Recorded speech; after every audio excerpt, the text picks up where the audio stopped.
Oke.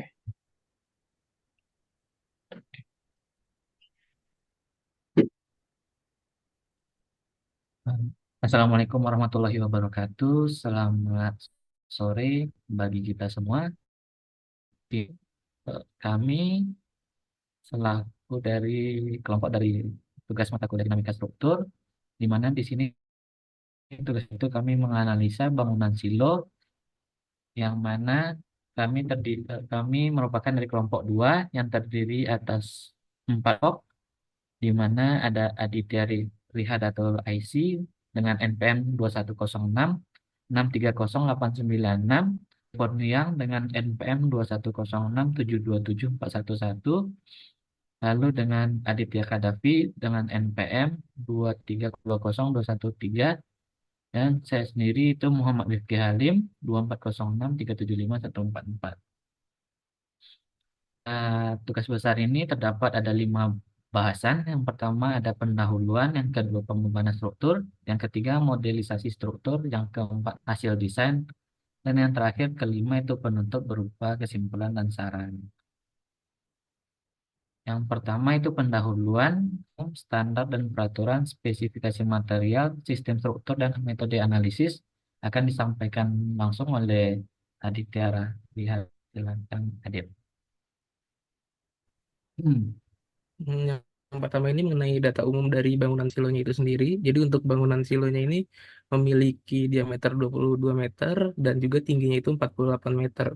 Untuk dimensi kolomnya itu sebesar 900 kali 900 dan untuk dimensi baloknya 500 kali 1000. Untuk tebal dinding silonya itu sebesar 600 mili dan juga tebal plat covernya itu sebesar 700 mili. Next. Kemudian ini ada beberapa standar dan peraturan yang kami gunakan dalam perencanaan bangunan tersebut. Next.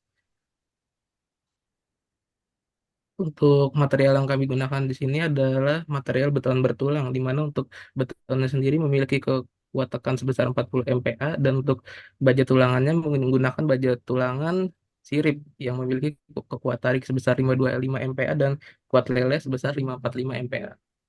Next.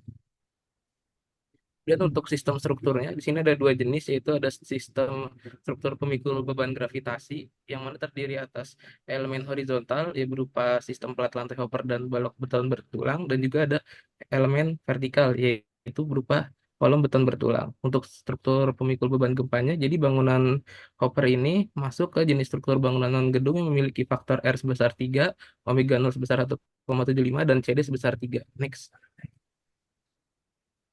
Kemudian untuk metode analisisnya sendiri, di sini kami memodelkan dengan menggunakan etaps untuk melihat respons strukturnya beserta gaya dalam dan lanjutan dari bangunan silo tersebut. Next, selanjutnya untuk bab 2 terkait pembedahan struktur akan dijelaskan oleh Devon. Yang selanjutnya untuk beban yang direncanakan pada struktur silo itu pertama ada beban gravitasinya berupa beban mati dead load yang berupa berat sendiri strukturnya dengan material beton berat jenisnya itu 24 kilonewton per meter kubik dan material baja 78,5 kilonewton per meter kubik. Selanjutnya ada beban hidup live load yang berupa beban hidup pada lantai atap sebesar 500 kilogram per meter persegi dan beban hidup akibat penyimpanan material di mana silo ini itu direncanakan untuk menyimpan material wheat atau gandum. Material ini menyebabkan tekanan pada dinding silo dan lantai plat hopper dengan uh, untuk beratnya gandum itu 800 kilogram per meter kubik. Next. Selanjutnya ini ada beban untuk perhitungan tekanan pada dinding silo dengan dapat dilihat kalau untuk rumusnya dapat sebagai berikut. Next. Di sini itu ada perhitungannya menggunakan faktor overpressure CD ketika dilakukan proses pengisi. Karena ketika dilakukan proses pengisian dan pengosongan silo, kemungkinan akan menyebabkan terjadinya faktor penambahan tekanan. Untuk faktor overpressure dapat dilihat pada tabel sebagai berikut. Ini berikutnya ada tekanan statis vertikal pada dinding silo. Untuk persamaannya bisa dilihat sebagai berikut. Dan untuk perhitungan tekanannya dapat dilihat pada tabel di layar. Berikut ini ada tekanan statis horizontalnya. statis horizontalnya dengan menggunakan rumus bagi berikut. Dan untuk perhitungan perkedalaman, tekanan perkedalaman itu dapat dilihat pada tabel berikut.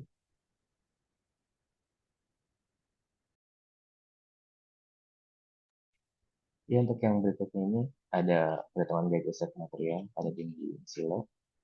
Persamaan itu kita menggunakan metode Jackson dan Rambert di mana rumusnya tertera di bawah ini. Dan untuk dari tabel sendiri kita bisa lihat dari tabel di sebelah kanan. Nah, berikutnya kita ada pembebanan gravitasi. Itu kita masukin beban statis pada plat hopper. Masih menggunakan yang Jackson dan Rambert tadi. Kita ini masukkan persamaan I-nya sama dengan sebagai berikut. Sehingga didapatkan Q-nya 92,27 kN. Beban gempa respons spektrum berikutnya ini yang kita menggunakan itu kita pakai di Jakarta dengan jenis pemanfaatan itu sebagai pabrik. Jadi sehingga menggunakan faktor keutamaan gempanya itu kategori resiko 1 atau 2 dengan faktor keutamaan gempanya 1. Berdasarkan lokasi itu, kalau kita lihat di web rsa.ciptakarya.pu.go.id, kita bisa lihat spektrum respon desainnya sebagai berikut. Ya, berikutnya ada lokasi perencanaan disimpan itu kita ambil tanahnya itu tanah lunak atas SE. Jadi dapat diperoleh parameter SS itu sebesar 0,7806 dan S1-nya sebesar 0,3823. Dari kedua parameter tersebut dapat diperoleh kita FV-nya melalui interpolasi sebagai berikut. Untuk tabel yang atas itu FA dan tabel yang bawah itu FV. Dan untuk yang di kanan itu ada perhitungannya untuk mendapatkan periode pendek atau SDS dan percepatan pada periode 1 detik atau SD1.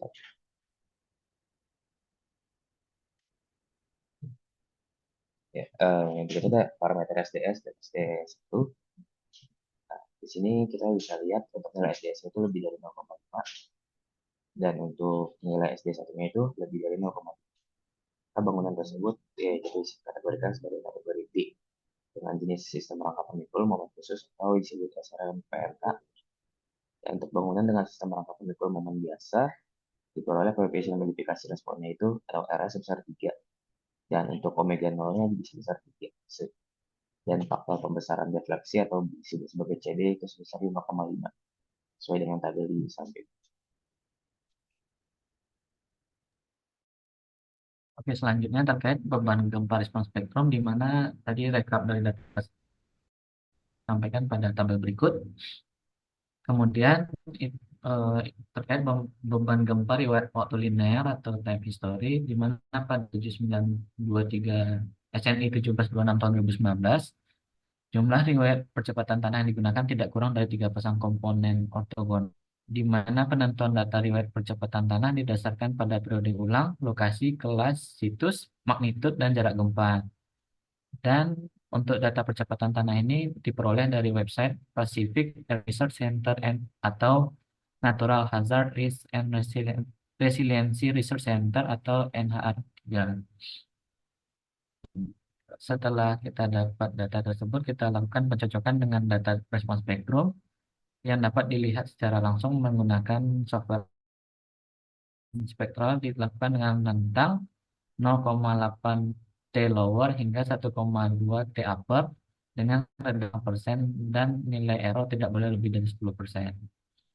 Berikut dari hasil yang dibandingkan.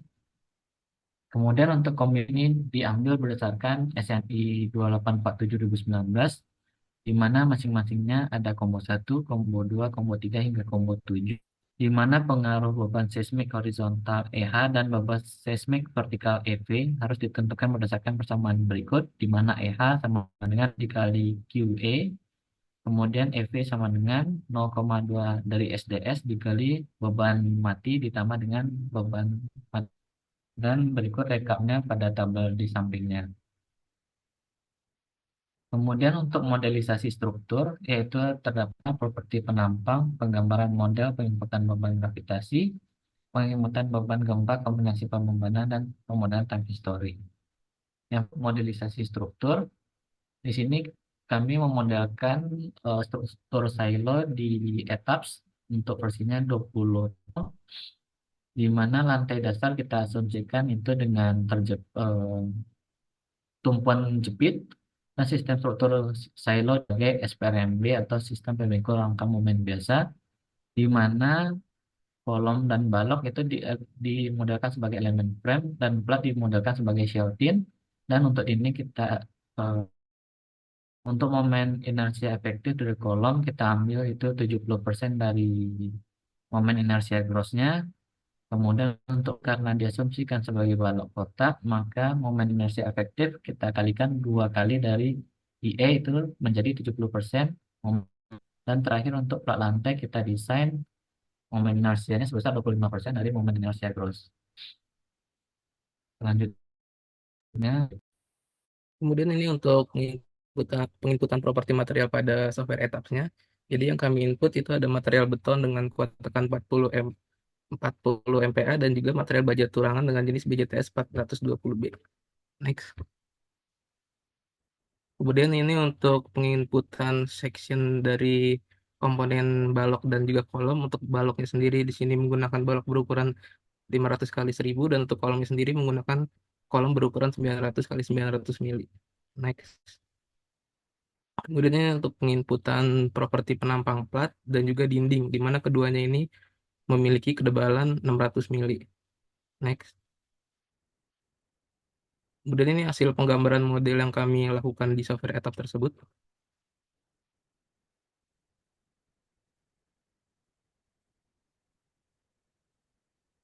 Untuk penginputan beban gravitasinya di sini ada penginputan beban hidup pada lantai atap dan juga penginputan beban mati tambahan pada lantai atap. Next. Selanjutnya akan dijelaskan oleh Devon. Ya, selanjutnya itu ada pengimpunan tekanan statis vertikal akibat beban hidup penyimpanan material pada dinding silo. Di sebelah kanan terdapat pengimpunan tekanan statis horizontal pada akibat beban hidup pada beban hidup penyimpanan material pada dinding silo. Dapat dilihat sebagai berikut. Dan ini terdapat pengimputan tekanan statis akibat beban hidup penyimpanan material pada pelat koper. Next. Berikutnya ada penginputan beban gempa respon spektrum arah X dan arah Y. Dapat dilihat di sebelah kiri ada penginputan respon spektrumnya tersebut dan di sebelah kanan tersebut ada penginputan lotisnya dengan scale factornya sudah di scale factornya itu dikali dengan importance factor IE-nya dibagi dengan nilai koefisien respons modifikasinya R. Next. Didapatkan bahwa beban gempa dari respons spektrum untuk yang arah Y didapatkan sebesar 19.000 kilonewton dan untuk beban gempa arah X didapatkan sebesar 20.800 kilonewton. Next. Ini tersebut ada kombinasi pembebanannya. Gambar sebelah kiri terdapat daftar kombinasinya dan untuk sebelah kanan itu terdapat kombinasi pembebanan yang pertama ini mana berupa 1,4 deadlock. Ya, ini bisa kita lihat juga lanjutannya untuk kombinasi pembebanan duanya, seperti yang sudah pernah dijelaskan di bab sebelumnya juga. Dan ini kombinasi pembebanan 3 dan 5A-nya juga tertera. Next. Dan ini berikut akan dilampirin kombinasi pembebanan 5B, 7A, dan 7B. Nah, berikutnya pemodelan time history. Nah, time history itu kita berdasarkan data yang kita dapat, kita akan memilih kota Christchurch di negara New Zealand. Dan di bawah ini dapat data time history dari Christchurch-nya ini yang dibuka menggunakan Notepad. Nah, setelah kita sudah memilih Christchurch, kita masukkan ke dalam etaps. Itu dengan time history function definition, itu kita masukin saja. Langsung def value-nya kita atur 0,005. Nah, setelah itu kalau udah masuk kita lakukan matching sama respon spektrum ya, supaya dia bisa sering connect sama respon spektrum yang sebelumnya udah kita rancang. Nah, dari time history ini kita dapat partisipasi massa itu untuk 80% dapat di model ke-7, 90% dapat di model ke-20, dan untuk 100% itu kita dapat di model ke-217. Nah, berikutnya ini untuk bab 4 ini adalah analisis hasil dari desain kami yang meliputi adanya berat seismik efektif, pola ragam getar struktur, partisipasi massa struktur, periode getar struktur, gaya geser dasar struktur, lanjutan di tiap elevasi bangunan, dan hasil output gaya dalam. Nah, ini untuk yang pertama ini beban seismik efektif. Ini kita menurut SNI 1726/2019. Jadi, beban yang diperhitungkan sebagai berat seismik efektif mencakup beban mati dan beban lainnya, termasuk 25% dari beban hidup pantai. Jadi kita masukin saja ke load pattern-nya. Ini di define mass source di etaps. Kemudian berdasarkan hasil pemodelan struktur pada etaps, berat seismik efektif pada bangunan stasiun ini kita bisa lihat di tabel bawah ini. Jadi untuk bangunan silo kami ini berat seismik efektifnya sebagai berikut yang disajikan oleh tabel.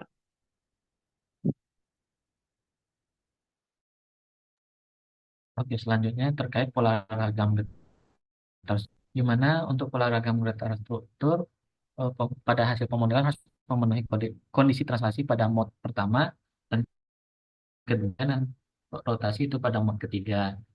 Pada analisa struktur bangunan silo yang kami lakukan itu untuk pola ragam getar pada bangunan silo, nah oh, pola ragam yang mode pertamanya itu nilainya sebesar 70,37, kemudian yang mode kedua itu 0,649, dan yang untuk mode ketiganya 0,0977.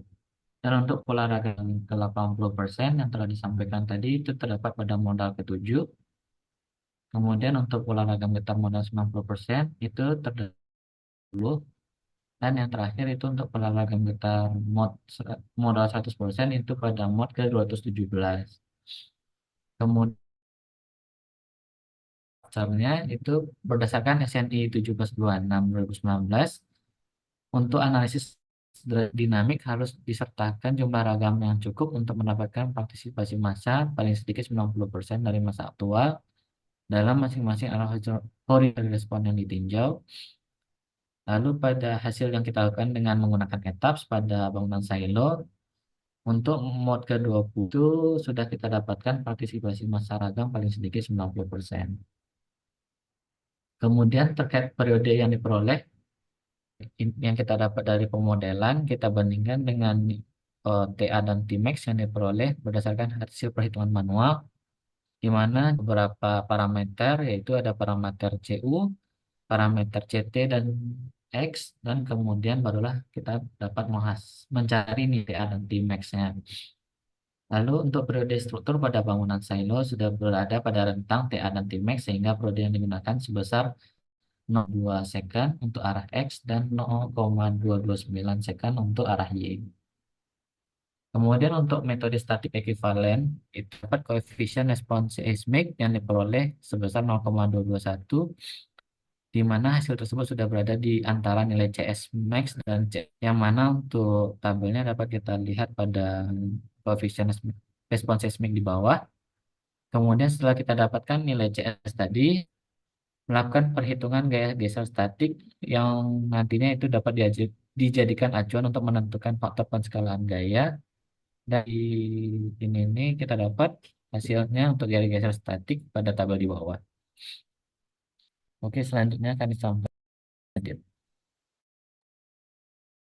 Selanjutnya ini untuk gaya geser dasar struktur dengan menggunakan metode respon spektrum. Ini bisa langsung kita ambil melalui software ETAPS, di mana di sini yang kita tinjau yaitu untuk partisipasi massa 80%, 90%, dan juga 100%. Next. Ini untuk hasil gaya geser dasar untuk metode respon spektrumnya. Jadi di sini kami membandingkan di antara ketiga partisipasi massa tersebut, di mana untuk partisipasi massa 80% nilainya masih cukup jauh dibanding dengan yang partisipasi massanya 100%, dan juga untuk yang 90% di sini nilai sudah cukup mendekati angka yang 100% tersebut. Next. Kemudian ini untuk hasil gaya geser dasar dengan menggunakan metode riwayat waktu. Jadi di antara kedua metode tersebut, di sini kami bandingkan, di mana untuk yang metode time history di sini menghasilkan gaya geser dasar yang lebih besar dibandingkan dengan respon spektrum untuk kondisi partisipasi massa besar 100%. Next. Berikut ini merupakan hasil lendutan pada tiap elevasi bangunan untuk metode respon spektrumnya. Next. Ini ada detail angka lanjutan dari yang sudah ditentukan tadi. Next. Kemudian ini untuk lanjutan yang diperoleh dari analisis riwayat waktu dengan partisipasi massa 80%. Next. Selanjutnya ini akan dijelaskan oleh Devon. Selanjutnya terdapat lanjutan dengan analisis riwayat time history dengan 90% partisipasi massa. Next, di sini terdapat lanjutan ini didapatkan dengan analisis menggunakan time history dengan 100% partisipasi massa. Berikutnya hasil output yang kita cari tahu lain itu adalah gaya dalam. Berikut itu terdapat analisis gaya dalam yang didapatkan pada analisis resonance spektrum untuk gaya dalam balok dan kolom akibat gempa arah X. Dapat dilihat sebagai berikut untuk gaya dalam aksial, lintang, dan juga momennya. Next. Berikut ini terdapat gaya dalam antara gaya dalam balok dan kolomnya akibat beban gempa arah Y-nya untuk gaya dalam aksial, lintang, dan juga momen dengan menggunakan mesospektrum. Next. Berikut terdapat juga gaya dalam output gaya dalam F11 dan F22 pada pelak Hopper akibat gempa arah X dan gempa arah Y. Seperti yang dilihat pada layar. Next. Dan berikut terdapat gaya dalam M11 dan M22 pada plat Hopper akibat gempa arah X dan Y. Berikut ini terdapat gaya dalam F11 dan F22 pada dinding silo akibat gempa arah X dan gempa arah Y. Next. Dan di sini terdapat gaya dalam M11 dan M22 pada dinding silo akibat gempa arah X dan gempa arah Y untuk analisis resonance spektrumnya. Next. Di sini terdapat gaya dalam F11 dan F22 pada plat atap akibat gempa arah X dan gempa arah Y. Next. Dan di sini terdapat gaya dalam M11 dan M22 pada plat atap akibat gempa arah X dan gempa arah Y. Next. Oke, selanjutnya akan dijelaskan oleh rekan saya. Ya, ini kita akhirnya juga akan membandingkan hasil output gaya dalam dengan metode time history dengan 80% massa. Bisa dilihat untuk yang kiri itu dia aksial, tengah itu dia lintang, dan yang kanan itu dia momen. Nah, ini arah X. Nah, ini untuk yang arah Y-nya sama seperti tadi, aksial, lintang, dan momen. X. Nah, ini juga dari ini kita lihat dari gaya waktu linearnya masih yang 80% massa, tapi kita lihat di sini Hopper dengan gaya dalam yang F11, F22 untuk arah X maupun arah Y. Nah, yang ini untuk yang ini dari yang M11 sama M22 sama sebelah kiri itu adalah arah X dan yang atas yang sebelah kanan itu adalah arah Y. Nah, ini juga ada yang dinding silonya itu sama seperti tadi F11 dan F22 itu sebelah kiri arah X dan sebelah kanan itu adalah arah Y. Nah, ini untuk yang M11 dan M22 arah X dan arah Y sebelah kanan. Nah, ini ada juga untuk plat atapnya yang F11 dan F22 dari arah X dan arah Y. Nah, ininya untuk yang M11, M22 sama seperti tadi itu arah X dan arah Y. Nah, setelah itu kita bandingkan yang ini yang 90% massa di model 20 tadi dan ini seperti tadi untuk sebelah kiri itu adalah aksial, tengah itu lintang dan sebelah kanan itu adalah momen. Yang ini gaya dalam balok kolomnya arah X, gempa arah X. X. Nah, berikutnya ini yang arah Y-nya sama seperti tadi. X. Nah, ini untuk Hopper arah X dan Y untuk F11 dan F22. X. Nah, ini M11 M22-nya sama seperti tadi arah X dan arah Y. Dan ini dindingnya untuk dinding arah X dan arah Y, F11 dan F22. Selanjutnya akan dilanjutkan oleh teman saya. Oke, selanjutnya analisis riwayat waktu linear dengan 90% massa, di mana pada berikut itu untuk sebelah kiri itu untuk gaya dalam M11 dan M22 pada dinding silo akibat gempa arah X, dan yang pada sebelah kanan pada akibat gempa arah Y. Kemudian untuk gaya dalam F1 yang gambar berikut untuk pada plat atap yang sebelah dalam F11 dan F22 akibat gempa arah X, dan yang di sebelah kanan itu gaya dalam pada F11 dan F22 akibat gempa arah Y. Kemudian ini untuk yang sebelah kiri merupakan gaya dalam M11 dan M22 pada plat atap akibat gempa arah X, itu pada plat atap akibat gempa arah Y. Kemudian yang terakhir itu analisis riwayat waktu linear dengan strata, di mana ini terdapat gaya dalam, balok, dan kolom akibat gempa arah X. Yang sebelah gambar paling ujung kiri merupakan untuk yang linear, yang untuk yang sebelah kanannya itu momen. Kemudian ini akibat gaya dalam akibat gempa arah Y. Kemudian yang di sebelah kiri merupakan gaya dalam F11 dan F22 pada plat Hopper. Akibat sebelah kanan itu akibat gempa arah Y pada plat Hopper. Yang ini gaya dalam M11 dan M22 pada. Kemudian kita lanjutkan dengan pada dinding silo itu pada gaya dalam F22 gempa arah X pada sebelah kiri, dan untuk akibat gempa arah Y itu pada gambar sebelah kanan.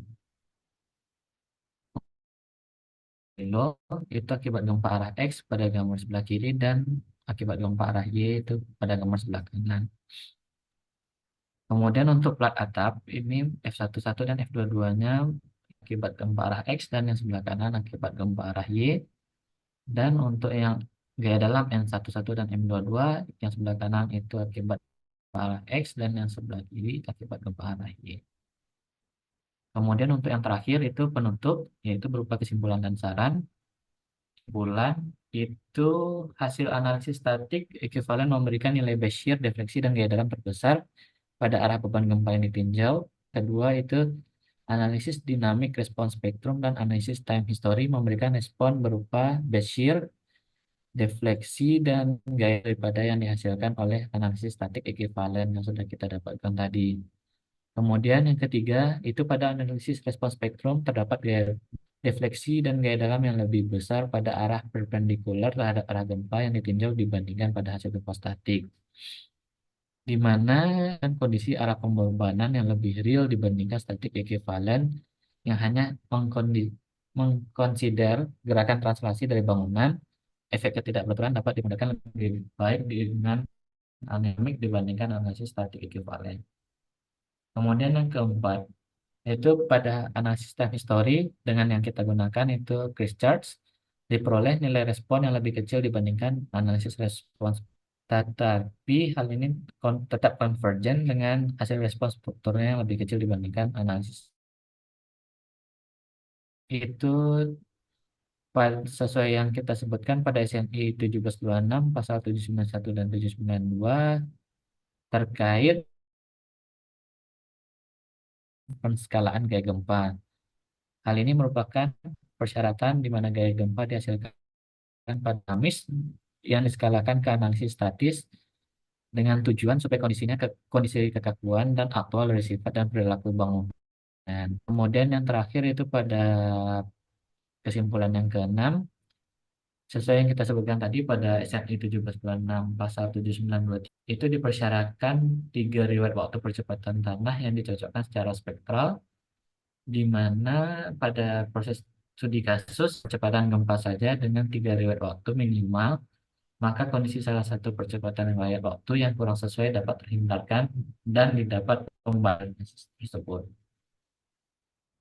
Untuk saran yang pertama pada tugas besar selanjutnya, kita dapat memfokuskan variasi parameter desain, dapat berupa itu dimensi struktur, ketebalan dinding atau kekuatan material terhadap kinerja dan keamanan silo.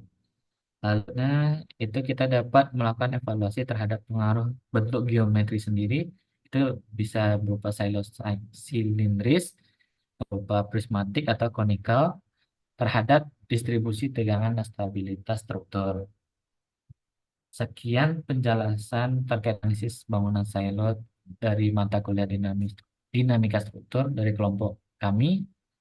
Dan apabila ada kekurangan dan kesalahan, dimaafkan.